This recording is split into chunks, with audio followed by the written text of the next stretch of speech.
আমি গোলাম রনির কাছে আসার আগে শুধু দুইটা লাইন বলি। হাসনাত আব্দুল্লাহ গতকাল বলেছেন বিএনপি আওয়ামী লীগ বিষয়ক সম্পাদক রয়েছেন অনেকেই, যারা আওয়ামী লীগ থেকেও বেশি আওয়ামী লীগ।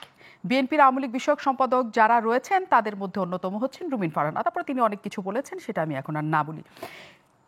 রুমিন ফারহানাকে একা এখানে তিনি বলেছেন তা না, তিনি কিন্তু বলেছেন যারা শব্দটা ব্যবহার করেছেন, এবং তিনি বলেছেন অনেকেই আছে যারা আওয়ামী লীগের চেয়েও বেশি আওয়ামী লীগ।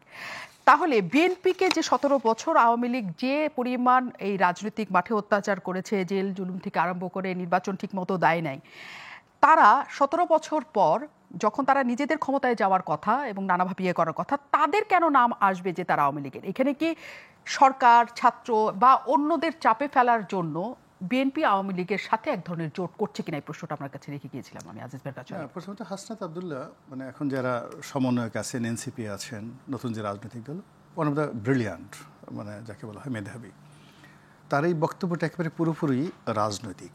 মূলত এই কথাগুলো বলে তিনি বিএনপির মধ্যে একটা ডিভাইড অ্যান্ড পলিসি, এই রুলটা চালু করতে চাচ্ছেন।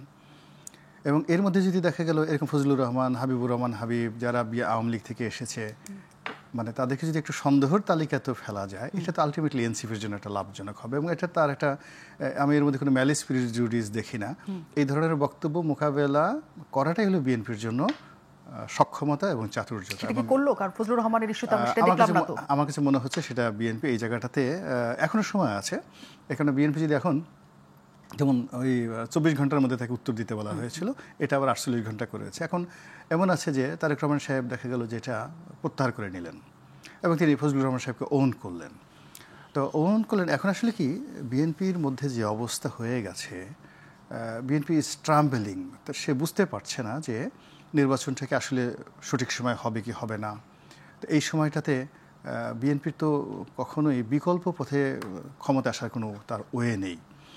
তারপরে বিএনপির মধ্যে একটা বড় দল, যেটা জামাত পারছে বা এনসিপি পারছে, সামহাও ডক্টর মোহাম্মদ ইউনূসের সঙ্গে একটা সমঝোতা করে বা তাদের সাথে একটা সুসম্পর্ক রেখে তারা ক্ষমতার একটা অংশীদার, কেউ কিংস পার্টি বা কেউ ক্ষমতার একটা শ্যাডো, মানে বলে গভর্নমেন্ট।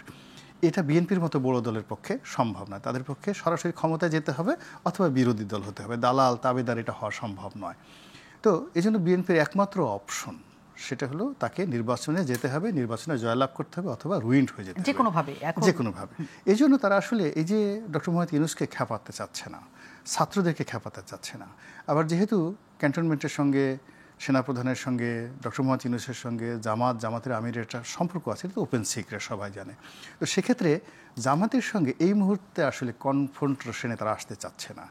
অনেক জায়গাতে শিবির আধিপত্য দেখাচ্ছে, চট্টগ্রামে দেখাচ্ছে, রাজশাহীতে দেখাচ্ছে, ঢাকাতে দেখাচ্ছে, ঢাকা বিশ্ববিদ্যালয়ে দেখাচ্ছে। সেখানে যদি আসলে ছাত্রদল বা যুবদল তারা যদি শক্তি প্রয়োগ করতে চায়, তাহলে সেখানে কী ধরনের পরিবেশ পরিস্থিতি হবে এটা বলা যায় না।